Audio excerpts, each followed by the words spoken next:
2024 లేదా 25లో డిగ్రీ లేదా బీటెక్ చదివారా? సాఫ్ట్‌వేర్ జాబ్ కోసం ఎదురు చూస్తున్నారా? అయితే కోడ్ జ్ఞాన్ 100 డేస్ కోర్సులో చేరండి, జాబ్ సాధించండి.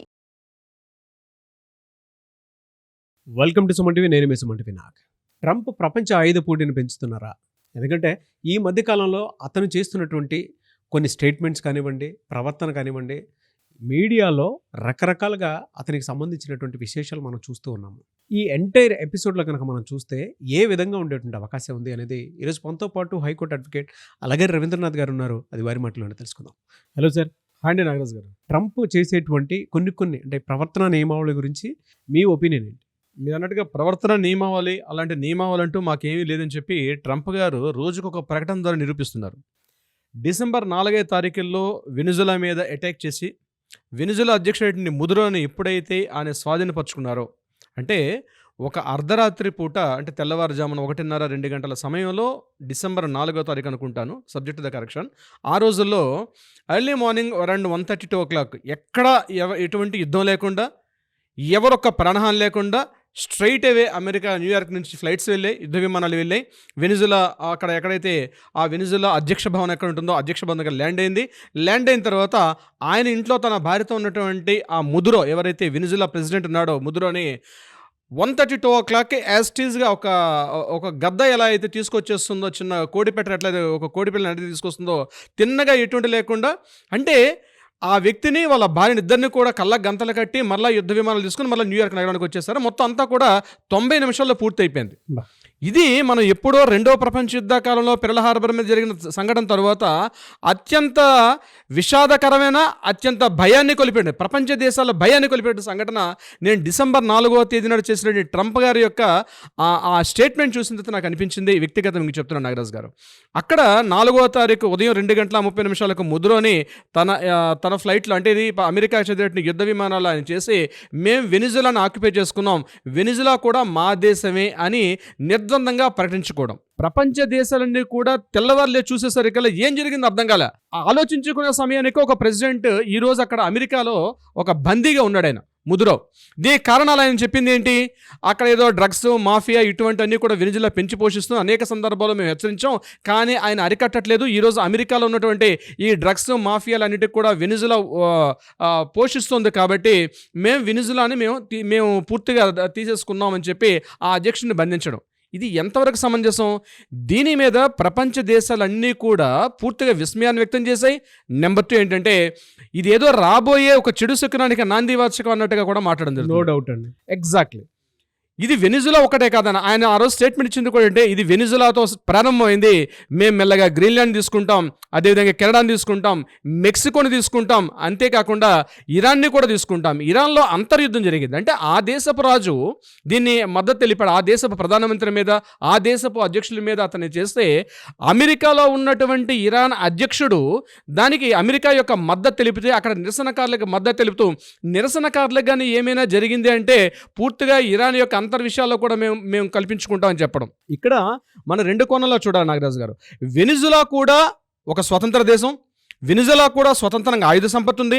వెనిజులా కూడా చైనా నుంచి తీసుకున్నటువంటి ఆయుధ సామాగ్రి అంతా కూడా ఉన్నాయి. అక్కడ కూడా రఫేల్స్, మిసైల్స్ అన్నీ కూడా ఉన్నాయి. కానీ మరి ఏం జరిగింది? అర్ధరాత్రి పూట 1:30-2 గంటలప్పుడు ముదురోని తీసుకొచ్చేటప్పుడు ఈ యుద్ధ విమానాన్ని ఏమైపోయినాయి, ఈ బాంబర్స్ అన్ని ఏమైపోయినాయి? వితౌట్ ఇంత సైనిక సంపత్తున్న వెనిజులా కూడా ఎందుకు ఇలా అయిపోయింది ప్రవర్తించలేకుండా? అంటే దీని అంతటి కూడా పెద్ద హెచ్చరిక ఏంటి? అమెరికా దగ్గర ఉన్నటువంటి ప్రధానంగా ఆయుధ సంపత్తి. ప్రతి ఏడాది కూడా సుమారుగా $90,000 ట్రిలియన్ ఖర్చు పెడుతున్నారు ఇప్పటిదాకా. అంటే ప్రపంచంలో ఏ ఇతర 173 దేశాల్లో ఏ దేశం కూడా ఖర్చు పెట్టనంతటి రక్షణ వ్యవస్థకు ఖర్చు పెడుతుంది అమెరికన్ గవర్నమెంట్. అందులో ట్రంప్ యొక్క ఆధీనంలో రీసెంట్గా 2వసారి ఆయన ప్రెసిడెంట్ అయిన తర్వాత దీనిని మేము $150,000 ట్రిలియన్ తీసుకెళ్తామని చెప్పి ఆయన బాహాటంగా ప్రకటించాడు. ఇంకొకటి, అమెరికా దేశం ఏ దేశం మీదైనా ఒక దాడి చేయాలన్నా, లేకపోతే ఒక గుత్తాధిపత్యం తీసుకోవాలంటే అమెరికన్ కాంగ్రెస్ సెనెట్లో దాని మీద ఆమోద ముద్ర పొందాలి. కానీ వెనిజులా విషయంలో జరిగింది ఏంటి? ఎక్కడ కాంగ్రెస్ని కూడా పట్టించుకోలే. ఇక నాటో దేశాలు ఉన్నాయి, నాటో దేశాల్లో కూడా ఒక ఒక ఒక ఒపీనియన్ తీసుకోవాల్సిన అవసరం ఉంది. ఎక్కడ ఏమీ పట్టించుకోకుండా ప్రపంచానికి నేనే ఒక రాజుని, నేను ఒక నియంతృత్వ పోకడనుంటి ఒక రాజుని అన్నట్టుగా ఒక ప్రజాస్వామ్యం అంటే ప్రపంచంలో అత్యంత ఓల్డెస్ట్ డెమోక్రటిక్ కంట్రీ ఏదంటే అమెరికన్ గవర్నమెంట్. 1757లో అమెరికా దేశానికి స్వాతంత్రం వచ్చింది. మనకు 1947 వచ్చింది, కానీ మనకన్నా 200 సంవత్సరాల క్రితం అమెరికాకి డెమోక్రటిక్ కంట్రీగా అక్కడ రావడం జరిగింది. అంటే ప్రపంచంలో అత్యంత ఓల్డెస్ట్ డెమోక్రటిక్ గవర్నమెంట్ ఏదైనా ఉందంటే అది అమెరికన్ గవర్నమెంట్. అటువంటి అమెరికన్ గవర్నమెంట్ ఈరోజు మొట్టమొదటిగా డెమోక్రటిక్ ఐడియాలజీ లేకుండా కంప్లీట్గా ఒక మొనాటిని అంటే ఒక మోనార్క్ భావాలతోటి, నియంతృత్వ పోకడల భావాలతోటి, అంటే ఎప్పుడో మనం రెండో ప్రపంచ యుద్ధ కాలంలో హిట్లర్ని చూసాం, అటువంటి ఐడియాలజీ ఉన్నటువంటి వ్యక్తి బహుశా ట్రంప్ అని కనిపిస్తుందని చెప్పి నేను అంటాను. రీసెంట్గా ఆయన చేసినటువంటి మరొక ఇదేంటంటే ఇరాన్లో ఉన్నటువంటి ఆ నిరసనకారులకు మద్దతు తెలపడం, మేము వీలైతే ఇరాన్ కూడా ఆక్రమించుకుంటా అని చెప్పడం. మనకి 95-96లో తెలుసు సద్దాం హుస్సేన్ని ఏ రకంగా ఆయన ఆ ఇరాక్ దేశాన్ని ఎలా అయితే తీసుకున్నా తెలుసు. ఇప్పుడు ఇరాన్ ఆ టెహరాన్ విషయంలో జరిగిన గొడవలు వాళ్ళే అంతర్గత విషయాల్లో. ఇప్పుడు భారత పాకిస్తాన్ మధ్య యుద్ధాల్లో కూడా ట్రంప్ మధ్యలో పాకిస్తాన్కి మద్దతు తెలపడం మనందరం తెలిసిన విషయమే అనేక సందర్భాల్లో కూడా. కానీ ఈరోజు ప్రపంచానికి విశ్వగురువుగా ఉన్నటువంటి భారతదేశం ఈరోజు అది ఏ రంగంలోనే కావచ్చు, ఫార్మస్యూటికల్ రంగం కావచ్చు, లేకపోతే సాఫ్ట్వేర్ రంగంలో కావచ్చు, భారతీయ మేధా సంపన్నులందరూ కూడా ప్రపంచ దేశంలో ముఖ్యంగా అమెరికాని ఈరోజు సాఫ్ట్వేర్ రంగంలో కావచ్చు, ఫార్మసీ రంగంలో ఎప్పుడైతే రాజ్యం వెళ్తున్నారో ఇది కాస్త ప్రమాదకరంగా ఉందని చెప్పి ఆలోచించి భారత్ని విడిచిపెడుతున్నాడేమో కానీ, లేకపోతే ట్రంప్ కూడా ఏదో రకంగా భారత్ని ఇబ్బంది పెట్టే పరిస్థితి చూసుకొస్తున్నాడు. ముఖ్యంగా మనం ఎప్పుడైతే ఈ డీజిల్, పెట్రోల్, ఈ క్రూడ్ ఆయిల్ మనం పర్చేజింగ్ చేసే విషయంలో రీసెంట్గా పుతిన్ అంటే రష్యాకి అధ్యక్షుడు పుతిన్తో మనం సంప్రదింపులు చేసుకుంటే, మీరు రష్యా నుంచి కానీ ఇటువంటి డీజిల్ కానీ మీరు కొనుక్కోగలిగితే అంటే క్రూడ్ ఆయిల్ కానీ పర్చేజ్ చేస్తే భారతదేశం మీద 500% ఆఫ్ ట్యాక్స్ వేస్తామని చెప్పి అమెరికన్ కాంగ్రెస్లో ఆ బిల్లు కూడా ఇప్పుడు ప్రవేశపెట్టింది. బహుశా అది ఒకవేళ ఆమోద ముద్ర పొందితే భారతదేశం నుంచి వెళ్ళినటువంటి అనేక ఉత్పత్తులన్నింటి మీద కూడా 500% ట్యాక్సెస్ వేయడానికి కూడా సిద్ధపడిన. అంటే భారతదేశాన్ని డైరెక్ట్గా ఏమీ చేయలేక భారతదేశం యొక్క ఉత్పత్తులు, భారతదేశంలో ఉన్నటువంటి మేధావుల పైన చర్యలు తీసుకునే పల్లె ఉన్నాయి. ఇది రకంగా చెప్పాలంటే డైరెక్ట్గా భారతదేశాన్ని ఏం చేయలేకుండా భారతదేశాన్ని ఇబ్బంది పెట్టే పరిస్థితి అంటే భారతదేశం నుంచి వచ్చే ఉత్పత్తులంటి మీద 500% ఆఫ్ ట్యాక్సెస్ విధించడం. ఇదంతటి కారణం ఏంటి? మా దగ్గర ఇంత ఆయుధ సంపత్తి ఉంది అంటే ప్రపంచంలో ఏ దేశానికి లేనటువంటి ఆయుధ సంపత్తి మా దేశంలో ఉన్నటువంటి. అంటే ఇప్పుడు ఏదైనా అంతే కదండి. ఇప్పుడు నేను కూర్చున్నాను, నేను సడన్గా గన్ తీసాను అనుకోండి, ఎంత సాఫ్ట్గా కనిపిస్తున్నా గన్ తీసినట్టు మీరు భయపడతారు. ఇది నేచురల్ ఫినామినా, దీనికోసం పెద్దగా మనకు ఆలోచన. ఇదే విషయాన్ని ఈ బేసిక్ నాలెడ్జ్ని పెట్టుకొని మా దగ్గర ఇంత ఆయుధ సంపత్తి ఉంది, ప్రపంచంలో ఏ దేశం అయినా సరే మేము భయపెట్టగలం ప్రపంచాన్ని. ఈ రోజు డైలమాలో పడ్డాయి. ఈరోజు నాటో దేశాలన్నీ కూడా పిచ్చోడి చేతిలో రాయి అంటాను చూసారు, అట్లా ఉందన్నమాట. పొద్దున్న లేస్తే పేపర్లో ట్రంప్ నుంచి ఏ స్టేట్మెంట్ చూడాల్సిన పరిస్థితి వస్తుందని చెప్పి ప్రపంచ దేశాలన్నీ కూడా గడగడలాడిపోయే పరిస్థితి వచ్చింది. ఈవెన్ దో నేనేమంటానంటే ఇదే దేశంలో నార్త్ కొరియా విషయంలో ఎందుకు సైలెంట్గా ఉంది అన్నది కూడా మనకు అర్థం కావట్లా. అంటే అమెరికాని ఢీకొట్టే చిన్న దేశం అయినప్పటికీ కూడా అమెరికాని ఢీకొట్టే సత్తా ఉందో లేదా పక్కన పెడితే, ఇక్కడ కిమ్ అన్నటువంటి ఈ నార్త్ కొరియన్ ప్రెసిడెంట్ కూడా అతను కూడా సైలెంట్గా ఉండడం.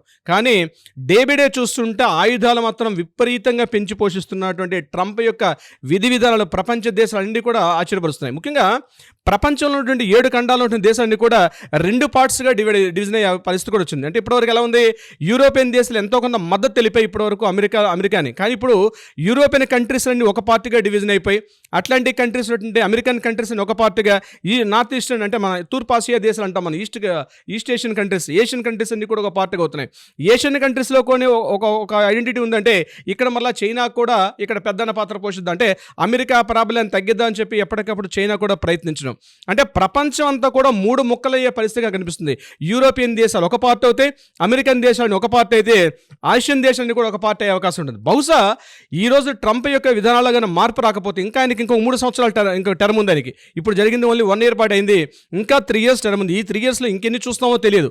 బహుశా ప్రపంచ యుద్ధం లాంటి ఎలాన్ మస్క్ కూడా మొన్నటి వరకు ఈయన అమెరికన్ అధ్యక్షుడిగా ట్రంప్ గెలవడానికి ఎంతో కొంత సహాయం చేసిన ఎలాన్ మస్క్ కూడా పూర్తిగా ఆయనకి నెగిటివ్గా తయారవడం కూడా జరిగింది. ఎలాన్ మస్క్ రోజుకొక స్టేట్మెంట్ ఇస్తున్నారు, ట్రంప్కి వ్యతిరేకంగా ఇవ్వడం కూడా జరుగుతోంది. ఆయన ఇచ్చిన స్టేట్మెంట్స్ అన్ని కూడా ట్రంప్కి వ్యతిరేకంగా ఉన్నాయి. ట్రంప్ కంప్లీట్గా ఒక గుత్తాధిపత్యాన్ని తీసుకొని ఒక మోనార్క్ లాగా ప్రపంచానికి నేనే అతిపెద్ద రాజుని, అలెగ్జాండర్ తర్వాత మరలా నేను అమెరికా అన్నదే పెద్దన్న పాత్ర పోషించాలి, అందుకని ఆయుధాలను చూపించి ప్రపంచ దేశంలో మిగిలిన దేశాలని భయపెడుతూ చిన్న దేశాలన్నింటినీ కూడా మారిషస్ మీద కూడా ఇదే జరిగింది. ఇక్కడ నేను మరొక వీడియోలో మనం మారిషస్ విషయంలో కూడా మాట్లాడడం లెంగ్త్ అవుతుంది కాబట్టి మారిషస్ను కూడా ఆక్యుపై చేసుకునే ప్రయత్నంలో ఉన్నాడు ఆయన. ఈ గ్రీన్లాండ్ కానీ ఆక్యుపై చేసుకుంటే నేను ఇచ్చిన స్టేట్మెంట్ ఏంటి? గ్రీన్లాండ్ నేను ఖనిజాల కోసం కోసం లేకపోతే ఆయిల్ కోసం చేసుకోవట్లేదు. Just it's small iceberg. అది ఒక ఐసు ముక్క కోసం నేను తీసుకుంటామంటే నాటో దేశాలు ఎందుకు మద్దతు తెలపట్లేదు? అదే రష్యాకి, చైనాకి, అమెరికాకి మధ్య చూసినట్లయితే గ్రీన్లాండ్ మేము స్వాధీనం చేసుకుంటేనే మా దేశానికి మేము కాస్త అంటే రక్షణగా ఉంటున్న ఉద్దేశంతో నేను గ్రీన్లాండ్ని అడుగుతుంటే ఎందుకు గ్రీన్లాండ్ ఇవ్వట్లేదు అని చెప్పి, ఇట్ స్మాల్ ఐస్బర్గ్ అని చెప్పి ఆయన ఇస్తున్న స్టేట్మెంట్, దీని వెనక చాలా రకాలంటే కొన్ని అంతర్జాతీయ ఒప్పందాలు, అంతర్జాతీయ ఒడంబడికలన్నింటినీ కూడా పూర్తిగా పక్కన పెట్టి తన ఒక గుత్తాధిపత్యంతో ముఖ్యంగా ఆయుధ సంపత్తిని ప్రోగు చేసుకోవడం మాత్రం ఇది ఎప్పటికైనా ప్రపంచానికి వినాశకరమే. రేపు జనవరి 26వ తారీఖు నాడు మన భారత రిపబ్లిక్ డే మొత్తం యావత్ ప్రపంచ దేశం కూడా చూస్తుంది. ఎందుకంటే మనకున్నటువంటి ఆయుధ సంపత్తి అందరినీ కూడా రిపబ్లిక్ డే పీరియడ్లో కూడా మనం ఎక్స్పోజ్ చేయాల్సిన పరిస్థితి ఉంటుంది.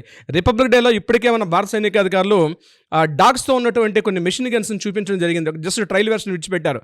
ఆ ట్రయల్ వెర్షన్ విడిచిపెట్టంగానే దానికి ఆల్రెడీ ట్రంప్ కూడా, అంటే ముఖ్యంగా అమెరికన్ సెనెట్లో ఉన్నటువంటి కొంతమంది మేధావులు ఈ టైప్ ఆఫ్ టెక్నాలజీ వస్తే ఎప్పటికైనా ప్రపంచానికి ఇబ్బంది అని చెప్పి దాన్ని ఏదో రకంగా భారతదేశం నుంచి ఈ ఆయుధాలు ఉండకూడదని చెప్పి ఒక స్టేట్మెంట్ ఇస్తున్నట్టుగా కూడా మనకు వార్తలు వినిపిస్తున్నాయి. రీసెంట్గా మన భారత సైనికాధికారులు కూడా రేపు జనవరి 26 ఇచ్చినటువంటి రిపబ్లిక్ డే పీరియడ్లో కూడా మన వాళ్ళు షో చేస్తున్నటువంటి ఏదైతే భారతదేశంలో ఉన్నటువంటి అత్యాధునిక ఆయుధాలు, ముఖ్యంగా భారతదేశం ప్రపంచ దేశాల మీద డిపెండ్ అవ్వకుండా, అమెరికా మీద డిపెండ్ అవ్వకుండా, రష్యా మీద డిపెండ్ అవ్వకుండా, చైనా మీద డిపెండ్ అవ్వకుండా, ఇజ్రాయెల్ మీద డిపెండ్ కాకుండా మన స్వతంత్రంగా ఒక టెక్నాలజీ మనం డెవలప్ చేసుకుంటాం. ఈ టెక్నాలజీని ఎక్కడ తగ్గిద్దామన్న ఆలోచనతో కూడా ట్రంప్ యొక్క సెనెట్ నుంచి కొన్ని న్యూస్లు కూడా రావడం జరుగుతుంది. సో ఏదేమైనప్పటికీ కూడా ఆయుధాలు పెంచుకున్నటువంటి అమెరికా ఎప్పటికైనా ప్రమాదమే.